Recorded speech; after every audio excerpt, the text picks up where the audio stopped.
Buenas noches. Casi finaliza una jornada cargada de hechos comunes y corrientes. Sobre ellos hablaremos, pero vamos a concentrarnos en los excepcionales.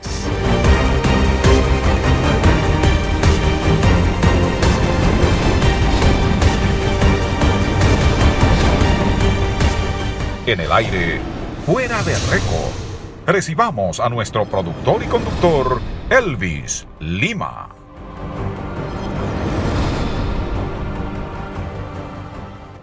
Buenas noches, República Dominicana, sean todos y todas bienvenidos a esta edición de Fuera de Récord de este domingo 23 de septiembre del año 2018. Un domingo, como siempre, cargado con muchas informaciones. Quiero comenzar con la triste noticia que ha afectado prácticamente a toda la clase periodística, a los sectores políticos y sociales del país. La muerte del colega César Medina, el distinguido comunicador y diplomático, ha consternado a la clase periodística.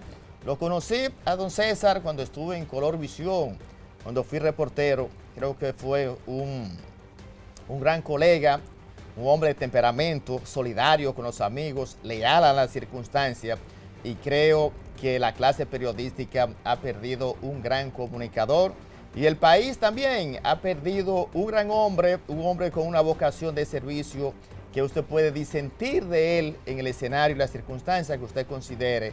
Sin embargo, hay que reconocer que César Medina jugó su papel, un papel fundamental, un papel histórico y un papel de hombre valiente. Hasta el momento de su muerte se mantuvo siempre luchando con lo que él creía y concebía, porque don César era un hombre que lo que sentía lo decía, y entonces su firmeza, su posición siempre férrea y ese principio ético de decir lo que sentía y una trayectoria con tantos años en un ejercicio tan complicado como es este de la comunicación social y también de trayectoria, pienso que es digno de reconocer. Ayer fueron sepultados sus restos en medio del pesar y la presencia de los principales actores políticos y sociales y empresariales de la República Dominicana. Paz a su alma, y me solidarizo profundamente nuestro pesar desde este programa y de la producción completa nuestra, sobre todo a su familia, en especial al distinguido también colega y amigo Oscar Medina y Taína, a quienes conozco desde hace varios años. Así que desde aquí nuestro pesar por la muerte de don César Medina. Paz a su alma. Miren, señores, en otra información de la semana, el tema de la reelección presidencial, al parecer, es un hecho no tan contundente en el fondo, pero sí en la forma. Las declaraciones del presidente de la Cámara de Diputados, Radamés Camacho, un hombre fajador, un legislador exitoso e histórico y a la vez conocedor, sobre todo, del engranaje político, que eso es muy importante. Conocer al cojo sentado y al manco caminando en el Congreso Nacional, eso es muy importante. Y esa combinación la reúne a la perfección el diputado nacional y miembro del comité político y actual presidente de la Cámara de Diputados, Radamés Camacho. Radamés Camacho, como decía en la promoción, puso la nota diferente. Cuando Radamés Camacho plantea de que para el Congreso Nacional no existe la cosa irrevocablemente juzgada, a propósito del transitorio del tema de la reelección presidencial y el fallo del Tribunal Constitucional que declaró inadmisible el recurso debatido que sometió Fredermiro Ferreras, el controversial jurista, el abogado, que de todo conocido, el fallo del Tribunal Constitucional. Esas declaraciones de Radamés Camacho, y también cuando agrega de que en el Congreso Nacional, dice textual, es que hacemos y quitamos y nombramos en cuanto a los principios de leyes, y también le pone otro sazoncito que yo quiero analizar con ustedes. El tema, dice Radamés Camacho, que si el tema de la reelección llega a sus manos en su mandato ahora como presidente de la Cámara de Diputados, hará los esfuerzos para consensuar lo que convenga al país. Miren, señores, metas en su cabeza desde ahora, vayan preparándose, que estamos ante un escenario mínimo si no es de reelección presidencial, de reforma constitucional. ¿Por qué le digo eso? El transitorio, cuando usted lo analiza en la forma y en el fondo, tiene ciertamente un don de convencimiento con los argumentos jurídicos. Recuerden la entrevista aquí a Julio Curi y ahora el planteamiento de Radamés Camacho, desde el punto de vista de la desigualdad personal y jurídica y discriminatoria contra una persona, porque plantean de que al único que le hace falta ponerle nombre y apellido es a Danilo Medina, el transitorio como tal. ¿Por qué yo me adelanto y digo que se preparen, pónganse en su cabeza mínimo una reforma constitucional, aunque haya o no haya reelección, por un tema elemental? El transitorio saca del gobierno, de la presidencia, en un escenario imaginario, a Danilo Medina, cumplió, terminó, se va jubilado para su casa. El tema de la jubilación como tal es el temor del presidente Danilo Medina y los propios danilistas, porque ciertamente ponen al presidente una desigualdad frente a sus demás adversarios interno y externo en esta lucha política. Leonel Fernández sigue gravitando, Hipólito Mejía va a seguir gravitando y Danilo, de mantenerse el transitorio, se iría para su casa a hacer su papel de abuelo, hasta en chancleta, y es el temor de una jubilación ante un presidente que al día de hoy tiene los números y la aceptación de la población. ¿Ha bajado? Sí. ¿Estuvo alto? Sí. Pero en el futuro tal vez estén teniendo los danilistas el temor de que, bueno, y si la población mañana decide que quiere un gobierno, que quiere que devuelva a Danilo Medina, el transitorio como tal es una camisa de fuerza. Ciertamente lo es. Ahora, ¿por qué yo me adelanto y planteo de que prepárense para una reforma constitucional? Porque si se mantiene el transitorio como tal y analizamos los presidenciables de los demás partidos políticos, con opción de poder, claro está, Luis Abinader, pienso que ante una negociación política, pienso que pudiese ceder a quitar el transitorio, porque Luis mañana puede ser presidente de la República, ahora en el 2020. El PRM es un partido opositor y se ve como opción de poder. Claro está, lo es el PRM, opción de poder. Y si usted le pone el tema a Luis Abinader, dice Luis, si usted gana mañana la presidencia de la República, usted se quedaría con un nunca jamás, del cual usted no estuvo cuando se aprobó, y sería una presidencia solo por 4 años, y usted no tendría 4 años más, 0 reelección. Con ese esquema como tal, lo mismo Hipólito Mejía, por asunto de su edad, por una serie de cosas, de factores, y Leonel Fernández por demás, que tiene años aspirando al famoso candado de la Constitución de la República. Con un escenario así y unos votos que no son difíciles de conseguir en el Congreso Nacional, a pesar de las posiciones firmes que al día de hoy, pero este tema no es hoy, falta un trecho importante en el Congreso Nacional para lograr esa mayoría calificada que se necesita para modificar la Constitución. Entonces, con un escenario de esa magnitud, yo creo que las condiciones están dadas, no necesariamente para la reelección presidencial, pero sí para una reforma constitucional que al final sé que los danilistas y el propio presidente de la República van a dar la batalla hasta el final con tal de quitarle el nunca jamás a un hombre que se puede ir de la presidencia de la República con buenos números, un averaje alto en cuanto a aceptación, por muy mal que esté. Entonces, irse a jubilar, pienso como que va a ser un poco difícil eso, lograr que el presidente Danilo Medina acepte una jubilación joven, políticamente hablando, y quedarse en su casa y nunca más sacar la cabeza en materia política con aspiraciones presidenciables para el futuro, si partimos de los números que al día de hoy tiene el jefe de Estado. Así que yo quise hacer esa reflexión con este tema chocante y controversial de la reelección presidencial. Mire, director, antes de irme a la pausa, quiero compartir este videito con ustedes. Fíjense la astucia de los inmigrantes haitianos en la República Dominicana. Míralo ahí, director. Ese video que ustedes ven ha circulado en las redes sociales durante toda la semana. Miren eso. Los haitianos, en momentos de que son apresados y son montados en el autobús de la Dirección de Migración, Fíjense la habilidad de la astucia, cómo se van lanzando por detrás en ese hoyo, en esa compuerta que tienen esa guagua de migración, y van saliendo como ratoncitos, uno a uno, cuantas veces el chofer se detiene, un semáforo o un policía acostado. Yo me pregunto, yo me imagino que el chofer, cuando llegó al punto de destino, si eran 30 y ve esta guagua vacía, ¿y dónde iba la seguridad de esa guagua? Eso es digno de investigar, señores.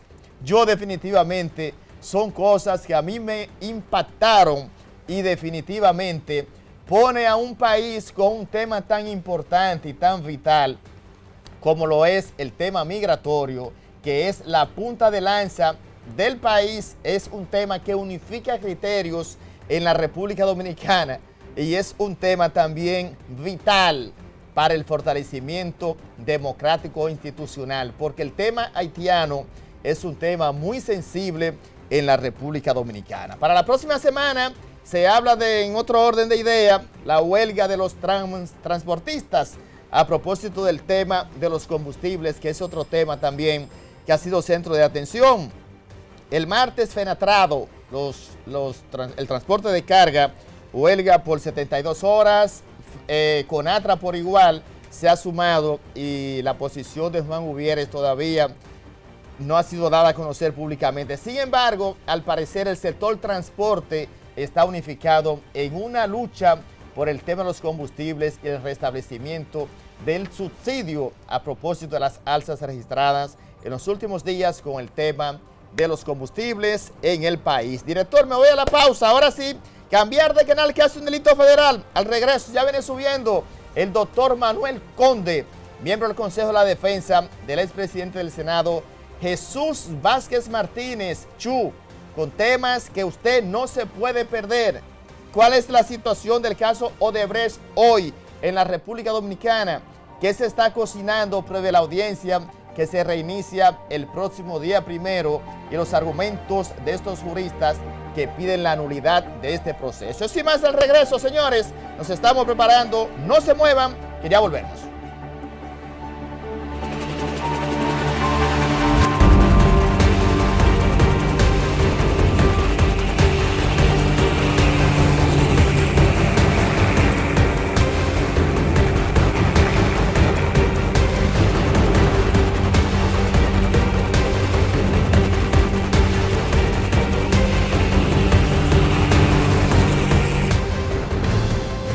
Juntos hemos trabajado y hemos crecido.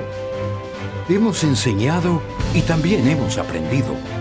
Hemos sembrado, cosechado y construido. Hoy, República Dominicana es un ejemplo para toda la región. Un país lleno de oportunidades con un futuro brillante. Visita www.grandeslogros.do y conoce lo que juntos hemos logrado. Gobierno de la República Dominicana. Aquí hay futuro. Avance Energético. La CDEE impulsa energía positiva para la vida. En el primer trimestre del 2016 entraron en operación 3 proyectos de generación de energía renovable. Para el 2017 se sumaron más de 8 proyectos que en conjunto con las más de 27 microcentrales hidroeléctricas aportarán al sistema más de 556 megavatios de energía renovable, una participación del 24% de energía en nuestra matriz energética. Con esta iniciativa impulsamos el desarrollo, contribuimos directa y positivamente en la calidad de vida de más de 120,000 hogares y más de 453,000 beneficiados, logrando así un servicio eléctrico optimizado. CDEE, iluminando en el presente para el futuro del país. Este encuentro ecuménico por la paz no solo se limita a lo religioso, alude también al ecumenismo social, no por azar. El lema de este encuentro es la paz, función de todos. Deseo de todo corazón que sus voluntades, unidas en una sola línea, nos hagan avanzar por el camino de la paz. la tolerancia y el amor. Trabajar en la escuela la cultura de paz es una de las pretensiones de la revolución educativa que con tanto ahínco promociona nuestro presidente Danilo Medina. La cultura de paz es una condición fundamental para que un país como la República Dominicana pueda auspiciar el desarrollo sostenible. Ministerio de Educación.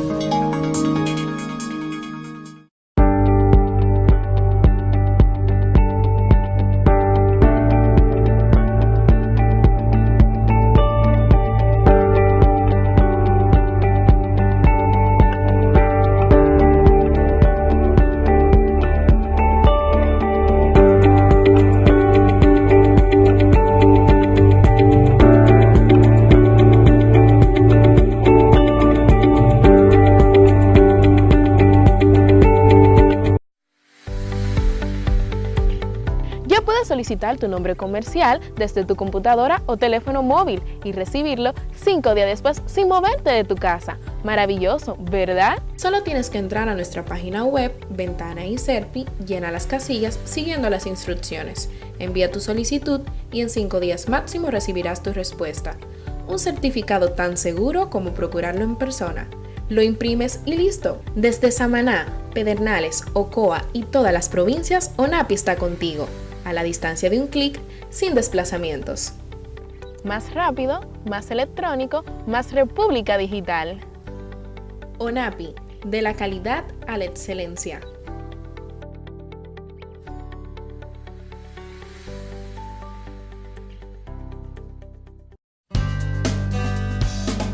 Hoy es la oportunidad de estar con los que quiero.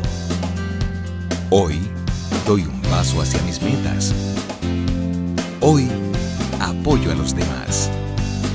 Hoy se toman grandes decisiones. Hoy está en tus manos.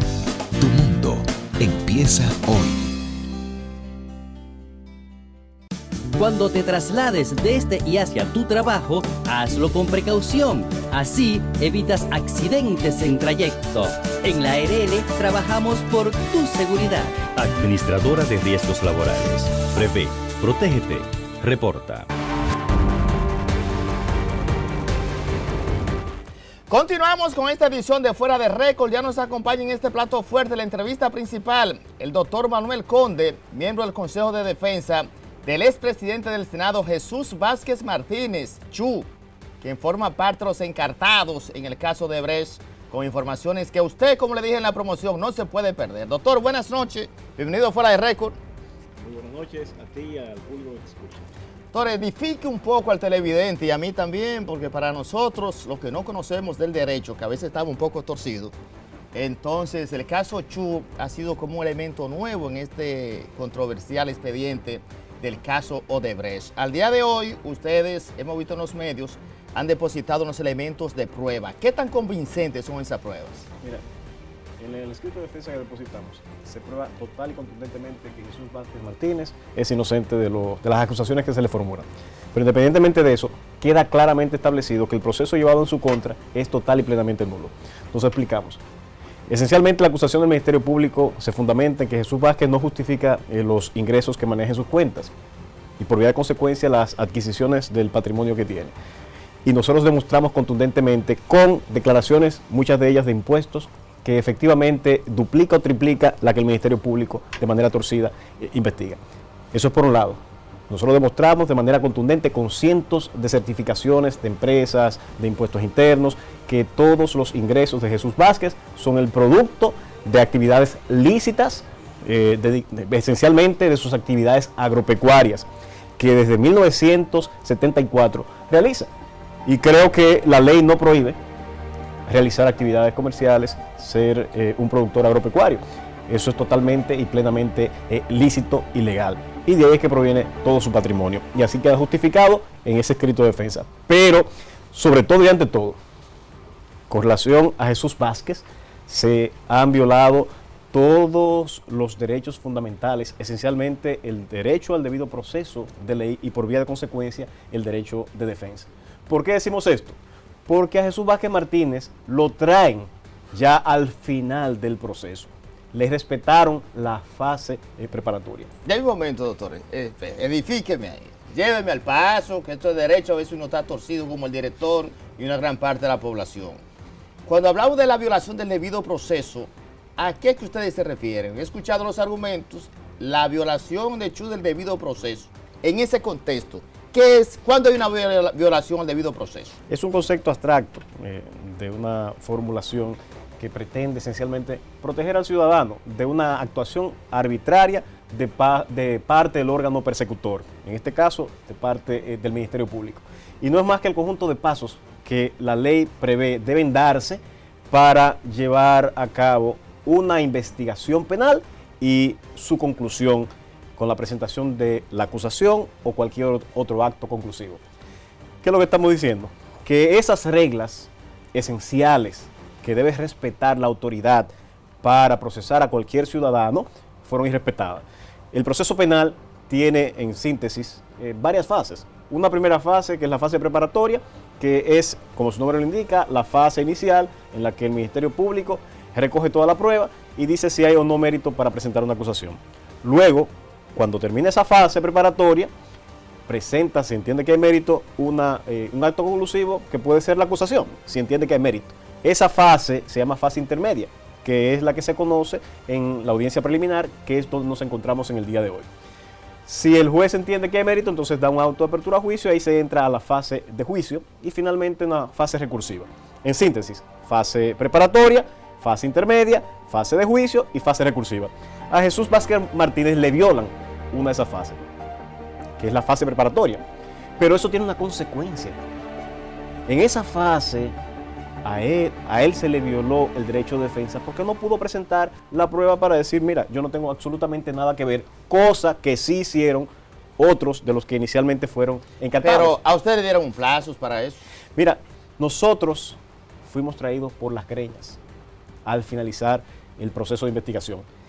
Jesús Vázquez Martínez se entera de que está siendo imputado junto con todos los ciudadanos del país en la cadena de radio y televisión, cuando el Ministerio Público señaló que había terminado con la investigación y que estos eran los 8 encartados. Chu Vázquez no fue mencionado dentro de los primeros 14.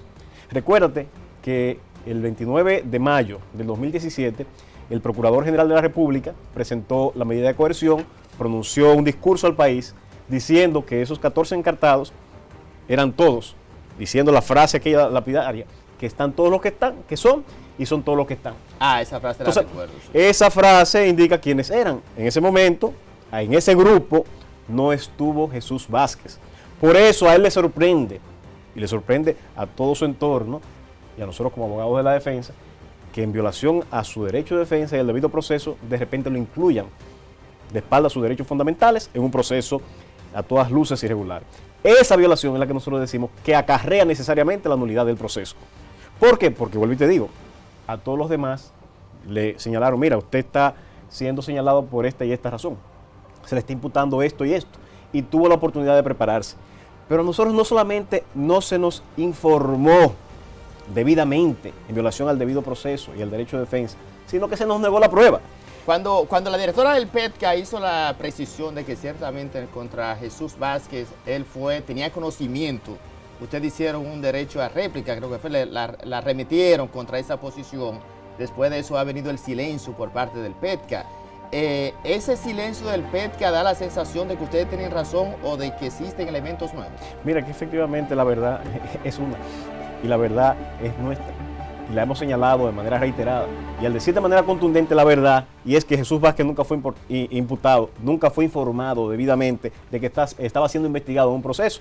Y ¿qué más contundente que la declaración de la máxima autoridad del Ministerio Público en una rueda de prensa y en reiteradas declaraciones, que ahí estaban todos los que son y que son todos los que están? Entonces, sus actuaciones están ahí, la historia está ahí.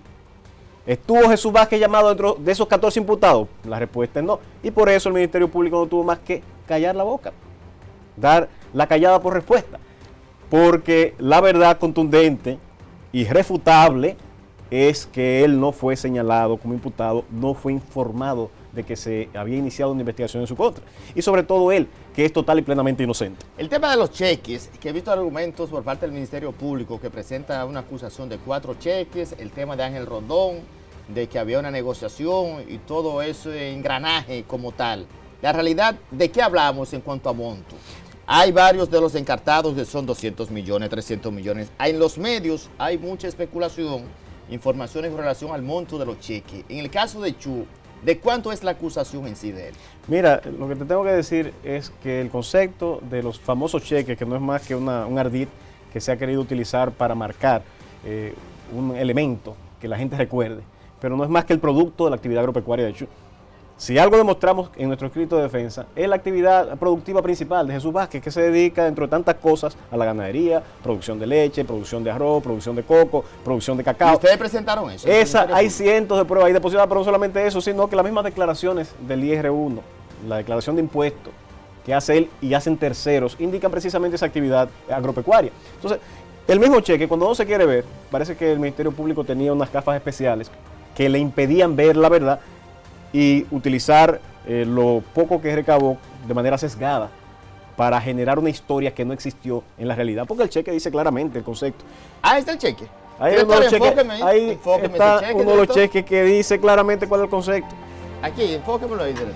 Ahí te dice el concepto, que no quiere leer. Y de esa fecha, ese cheque ya tenía el concepto establecido. Ahí está el concepto.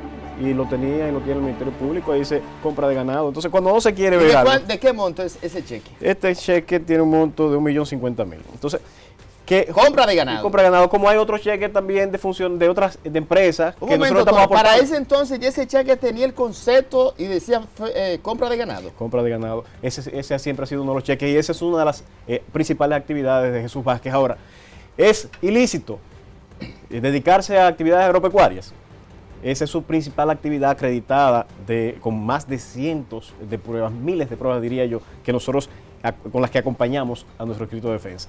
Entonces, pero vamos más allá, El Ministerio Público sustenta su acusación en que Jesús Vázquez, en el periodo investigado que va desde 1994 al 2017, el único ingreso que percibió fue el ingreso por concepto de asalariado del Senado como senador de la República, que a eso se circunscribía toda su actividad productiva, y declarando por vía de consecuencia que lo único que él percibió durante esos años investigados fue la suma de 20 millones de pesos. Eso es lo que dice el Ministerio Público. Sí, en el total. Entonces, es una investigación torcida y deficiente.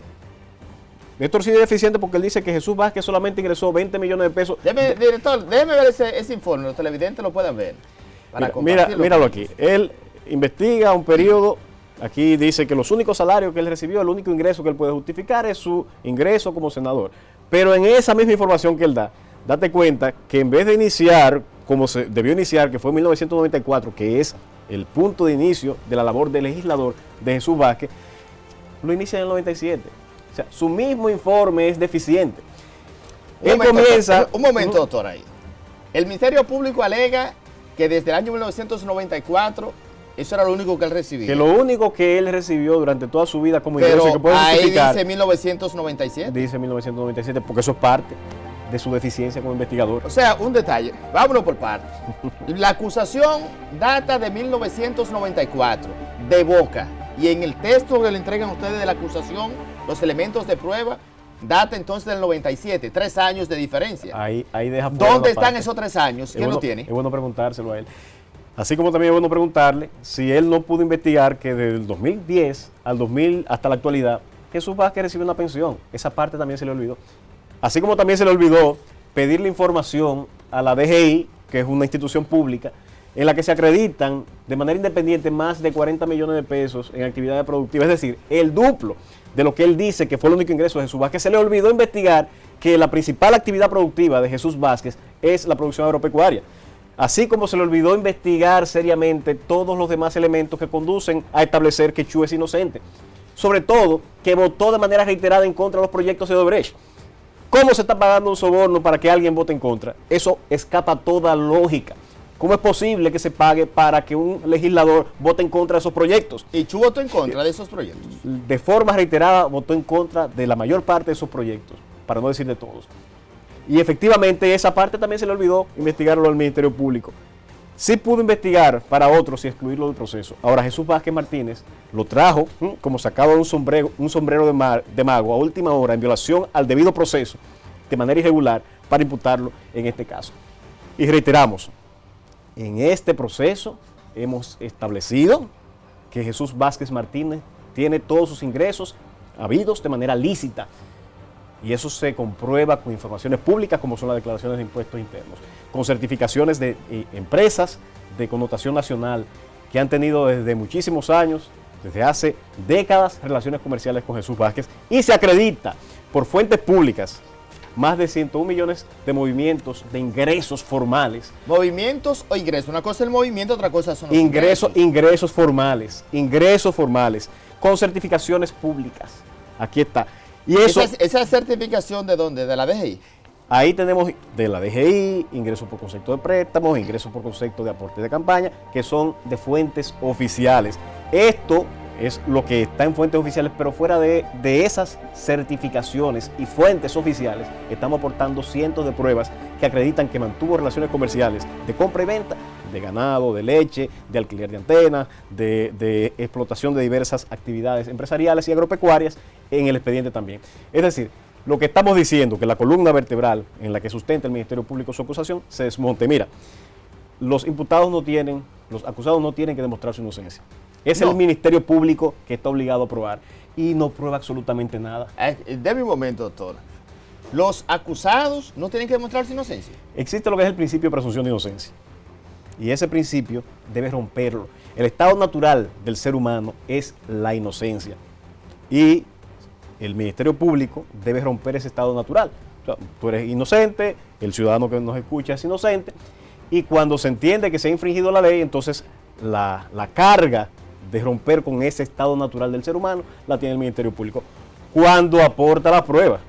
Pero no puede tergiversar la verdad, porque hay un principio contenido en el artículo 169 y 170 de la Constitución, que son los que rigen la función del Ministerio Público, que es el principio de objetividad y de responsabilidad y de apego al ordenamiento jurídico del Estado. Él debe actuar de forma objetiva, no para buscar un culpable que es inocente y tener una condena clientelar. No, él lo que tiene que buscar es la verdad, y aplicando lo que es el artículo 260, cuando tiene que investigar del Código Procesal Penal, cuando tiene que investigar, tiene que tanto buscar la prueba a cargo y a descargo. ¿Nos explicamos? La prueba a cargo es la prueba que demuestra la culpabilidad. Prueba a descargo, aquella que puede probar su inocencia. Es decir, que no soy yo, no es usted. Pero ustedes la pidieron y se la entregaron. Es la ley. Se le entregaron. Es la ley que, la de descargo que manda que él debe investigar toda la prueba de forma objetiva. Y por eso él es responsable por sus actos. Y de incluir de manera irregular y respetando la ley a Chu Vázquez en un proceso en el que él es inocente, así como lo establecemos, y que esas actuaciones acarrean la nulidad por violar su derecho de defensa y el debido proceso. Nosotros, tan pronto nos enteramos por medios de comunicación, tan pronto Jesús Vázquez se entera en el discurso que pronunció la Nación el Procurador General de la República, se entera de que está siendo señalado, lo primero que hacemos nosotros es presentar un escrito intimando al Ministerio Público a que nos diga sobre qué base está incluyendo de manera irregular a Jesús Vázquez en ese proceso. ¿Y esa intimación? Se negaron de manera rotunda. Pero le entregaron todo eso cuando el juez lo ordena. Cuando el juez lo ordena. Ahí te hago la síntesis de lo ocurrido. Tan pronto nos enteramos por los medios de comunicación. Un momento, doctor. Cuando el juez, antes de, ustedes le habían solicitado la primera vez, no se la entregaron. Eso es Después vimos en los medios de que el juez ordenó y le entregaron las pruebas. Eso le entregaron todas esas pruebas. Mira, nosotros solicitamos la prueba a cargo y a descargo, como te decíamos, para que se le dé un efectivo cumplimiento al mandato de la ley que establece que el Ministerio Público tiene que investigar tanto esas pruebas a cargo como a descargo. Y nosotros tenemos derecho a utilizarla para poder ejercitar el derecho de defensa. Es decir, eso que el Ministerio Público investiga, nosotros tenemos el derecho de acceder, porque de ahí pudiera derivarse, como de hecho se ha derivado, muchísima evidencia que pudiéramos utilizar, como hemos utilizado, a favor nuestro. ¿Qué pasó? Que solamente se ordena la entrega de la prueba a cargo. Algo insólito. Ah, pero la de descargo no se la han dado. Mira, en este proceso, en los años de ejercicio que tengo, primera vez que el Ministerio Público segrega la prueba. No solamente nos entregan tarde la prueba, sino que cuando se le ordena, se le entregan la prueba de manera parcial. A fulanito le entregaron la prueba que tiene que ver con su caso, a fulano, y a nosotros 2 o 3 piezas, habiendo una plenitud en el proceso, una unidad en el proceso, porque la prueba que está usando en contra de otro coimputado me puede servir a mí para mi defensa. Él está obligado, en virtud del principio de la comunidad de la prueba, a notificar toda la prueba. Yo tengo derecho a saber todo lo que se ha investigado con relación a un expediente para poder ejercer con plenitud el llamado derecho de defensa. Y para lograr ese ejercicio tuvimos que requerirlo al juez, pero solamente se entregó la llamada prueba cargo. Y eso fue en el mes de agosto, entre el 14 y 15 de agosto. Fíjate, después de haber pasado más de un mes y medio, él duró, ¿cuánto investigando? 45 días. No, él duró un año. No, el procurador dijo trabajó 1.300 horas, trabajaron 2.000 y pico de personas, todo un personal. Con todos los recursos del Estado. Horas. ¿Y nosotros a cuánto tuvimos para podernos defender? 10 días. ¿Hay igualdad? ¿Hay simetría? ¿Se ha respetado de manera efectiva el derecho de defensa? No, con la explicación que usted me da, hay una violación total. Nosotros hemos tenido que correr para poder aportar al proceso elementos que de manera contundente establezcan que la principal actividad de Jesús Vázquez es la actividad agropecuaria, cosa que si usted va a la provincia de origen de Jesús Vázquez, todo el mundo le va a decir que su principal actividad es la actividad agropecuaria, que por ese concepto es que recibe todos sus ingresos, y eso no pudo hacerlo el Ministerio Público. Le costaba trabajo darse cuenta que había propiedades que desde 1974 él explotaba y que tenía ingresos por ese concepto. Se le olvidó investigar que desde el 2010 al 2017 hasta la actualidad, él recibe una pensión por concepto de su actividad como legislador en el periodo 1994-2010. Se le olvidó entre comillas, requerir a impuestos internos las certificaciones que prueban el doble de los ingresos que él dice de manera torcida, doctor, que había recibido. Entonces, ese tipo de cuestiones evidencian una intención malsana y torcida de una autoridad que al parecer no conoce lo que es el mandato de la Constitución al que él debe sujetarse, que es que debe actuar con objetividad. Entonces, nosotros habíamos pedido, te decíamos, no solamente la prueba a cargo, sino la de cargo. A nosotros nos interesa saber cuáles fueron las razones que dieron al traste con el archivo de los expedientes con relación a varios de los encartados. Para ver el archivo de la primera fase. De la primera fase. Yo tengo una confusión, doctor. Quiero que me la responda, al igual me imagino muchos televidentes. ¿Por qué ustedes salen en defensa ahora de Chu cuando fue sometido y fue dado a conocer en la forma, si se quiere, hasta temprano, en comparación con la defensa que ahora ustedes están haciendo ante los medios de comunicación? Ese es una. Y el tema de la acusación como testigo de los expresidentes de la República. Respóndame esa pregunta a la pausa, doctor. Vamos a la pausa. Estamos conversando con el doctor Manuel Conde, miembro del Consejo de Defensa del expresidente del Senado, Jesús Vázquez Martínez. Cambiar de canal, que hace un delito federal. A la pausa y ya volvemos.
ecuménico por la paz no solo se limita a lo religioso, alude también al ecumenismo social, no por azar.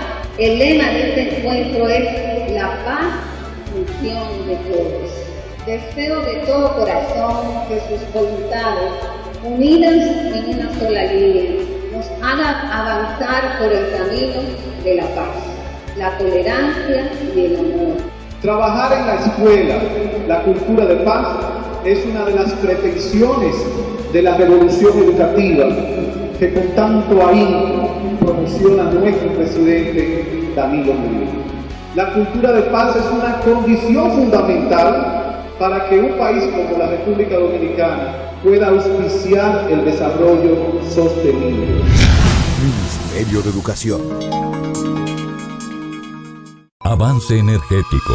La CDEE impulsa energía positiva para la vida. En el primer trimestre del 2016 entraron en operación 3 proyectos de generación de energía renovable. Para el 2017 se sumaron más de 8 proyectos que en conjunto con las más de 27 microcentrales hidroeléctricas aportarán al sistema más de 556 megavatios de energía renovable, una participación del 24% de energía en nuestra matriz energética. Con esta iniciativa impulsamos el desarrollo, contribuimos directa y positivamente en la calidad de vida de más de 120,000 hogares y más de 453,000 beneficiados, logrando así un servicio eléctrico optimizado.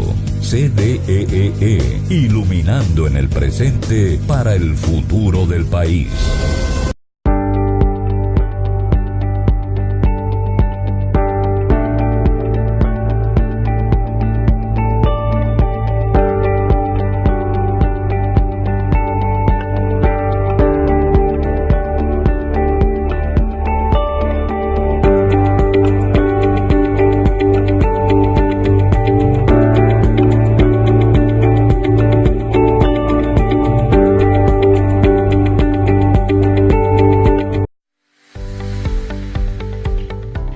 Solicitar tu nombre comercial desde tu computadora o teléfono móvil y recibirlo 5 días después sin moverte de tu casa. Maravilloso, ¿verdad? Solo tienes que entrar a nuestra página web, Ventana y Serpi, llena las casillas siguiendo las instrucciones, envía tu solicitud y en 5 días máximo recibirás tu respuesta. Un certificado tan seguro como procurarlo en persona. Lo imprimes y listo. Desde Samaná, Pedernales, Ocoa y todas las provincias, ONAPI está contigo. A la distancia de un clic, sin desplazamientos. Más rápido, más electrónico, más República Digital. ONAPI, de la calidad a la excelencia.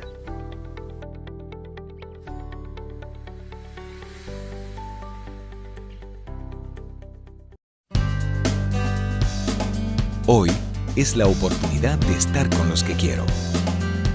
Hoy doy un paso hacia mis metas. Hoy apoyo a los demás. Hoy se toman grandes decisiones. Hoy está en tus manos. Tu mundo empieza hoy. Cuando te traslades desde y hacia tu trabajo, hazlo con precaución. Así evitas accidentes en trayecto. En la ARL trabajamos por tu seguridad. Administradora de Riesgos Laborales. Prevé, protégete, reporta. Continuamos en este plato fuerte de la entrevista principal conversando con el doctor Manuel Conde, miembro del Consejo de Defensa del expresidente del Senado, Jesús Vázquez Martínez Chu. Doctor, antes de la pausa, usted dejó un tema que sé que los televidentes y yo también queremos más conocer. El tema de cargo y de descargo. Usted se quedó ahí. Y también le pregunto, veo que en los últimos días ustedes han arreciado, lo he visto en los medios de comunicación, y me pregunto yo, ¿por qué ahora ustedes salen y no habían salido antes con el tema de defensa Chu? Mira, si tú te sientes algún síntoma de enfermedad, tú vas al médico. Claro. Tú estás sano hoy. Tú has ido al médico.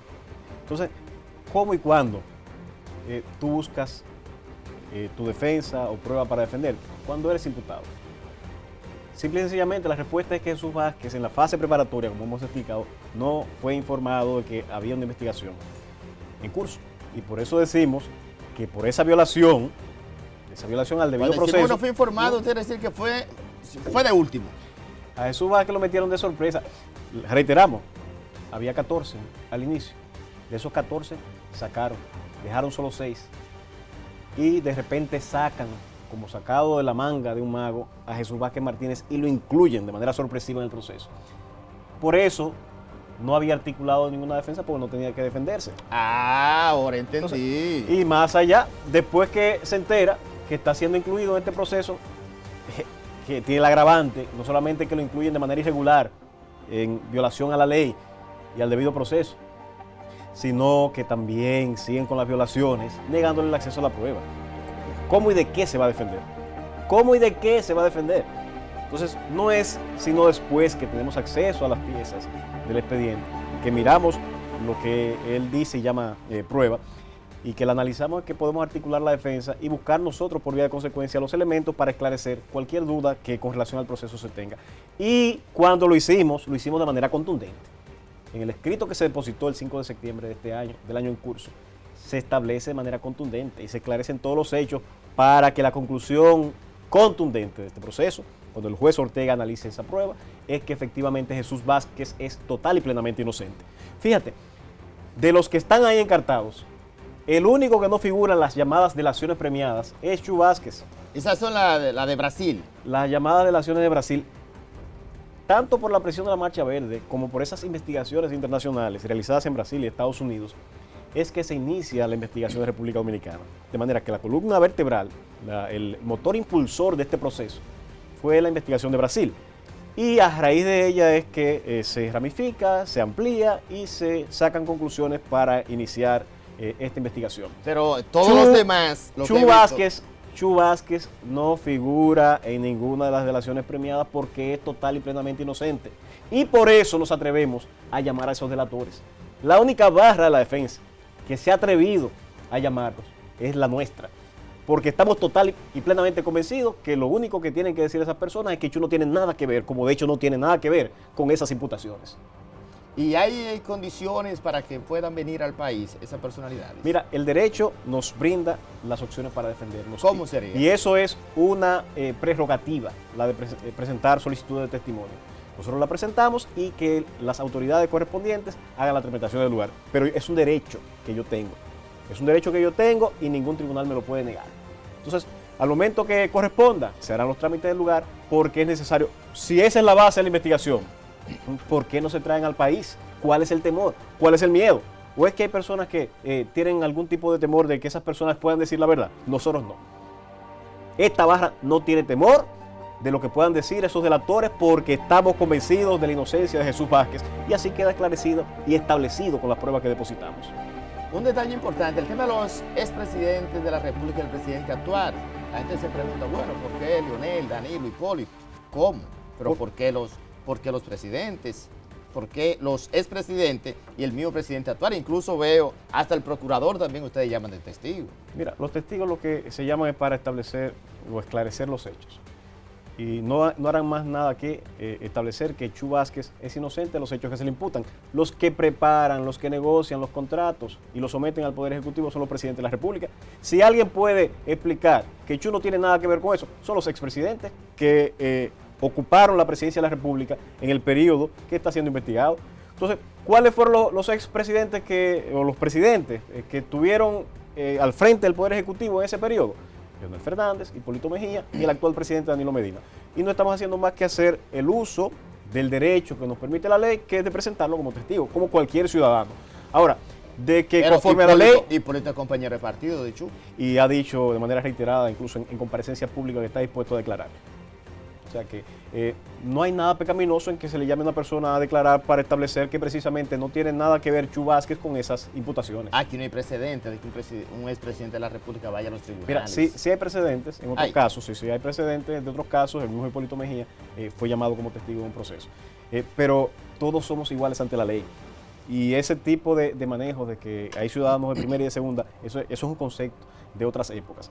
Aquí todo aquel que sea llamado a un proceso y que tenga algo que aportar al proceso, no hay ningún impedimento legal para que concurra. Ahora, hay condiciones especiales que establece la ley para ciertos funcionarios, que es el caso del presidente de la República y el procurador. No es que la ley dice que no debe declarar, sino que puede recibirse su declaración en su despacho. Es la única excepción, es la única regla en su despacho, especial. O sea, que el juez puede conocer su versión desde su despacho. Se conocería la audiencia en ese momento frente al despacho del funcionario de que se ¿Y en trata. presencia de ustedes? Entonces, de todas las partes, en virtud del principio de mediación y de inmediatez, o sea, todas las partes y de oralidad, todas las partes deben estar presentes al momento de discutirse cualquier prueba como sería esa. Entonces, lo que estamos diciendo es que lo que Jesús Vázquez ha hecho es presentar los elementos que puedan esclarecer, que puedan traer luz para él dejar claro, ya que el Ministerio Público no quiso hacerlo, él ha tenido que hacer parte de la tarea que le correspondía al Ministerio Público, y es dejar de manera clara y contundente establecido que todo su patrimonio tiene un origen lícito y que es total y plenamente inocente, y que de esa audiencia preliminar no puede salir otra cosa más que no sea un auto de no lugar. Un auto de no lugar. Eso es contundente. Y si no fuera esa la consecuencia, debe analizarse necesariamente los agravios, las violaciones irreparables a los derechos fundamentales de Jesús Vázquez y que traen aparejada la nulidad del proceso. Esa es la consecuencia de este proceso, porque yo sé, estoy convencido de que el magistrado Ortega de ninguna manera está interesado en querer hacerse cómplice de un proceso irregular que ha sido efectuado, llevado a cabo en violación a todos los derechos del señor Jesús Vázquez, y que la conclusión necesaria, reitero, que va a traer es o la declaratoria de nulidad por esos vicios o un auto de no lugar porque se ha establecido total y plenamente su inocencia. Si no ocurren esas dos peticiones, ¿a dónde se recurre? Mira, ¿qué se recurre? Mira, te reitero, yo estoy convencido de que el magistrado Francisco Ortega Polanco no querrá hacerse cómplice de un proceso irregular que se ha llevado a cabo de espaldas a la Constitución, a la ley y al debido proceso, y que la solución, el camino que tiene para, con la historia, el compromiso que tiene con la historia, es declarar ese proceso nulo o un auto no lugar por establecerse la inocencia de Jesús Vázquez. Nosotros le agradecemos infinitamente su participación, esa edificación, ese recorrido jurídico con un caso tan complicado como el tema de Brecht en la República Dominicana, que de hecho no solamente ha sido centro de atención en el país, sino también en América Latina, ha estremecido y ha tumbado varios gobiernos y ha también tambaleado a presidente de la República en países donde las leyes funcionan, claro está, y en países con un tema de institucionalidad muy bien marcada. Así que le agradecemos infinitamente que a esta hora de la noche usted haya edificado a los televidentes. Elvis, muchas gracias por invitarme y espero que la próxima vez que venga a este programa sea a comentar el auto en el lugar. Bueno, le deseamos suerte, doctor. Muchas Señores, gracias. hasta aquí mi trabajo. Elvis Lim estuvo con ustedes más la próxima semana en Fuera de Récord. Recuerden seguirnos en todas las redes sociales.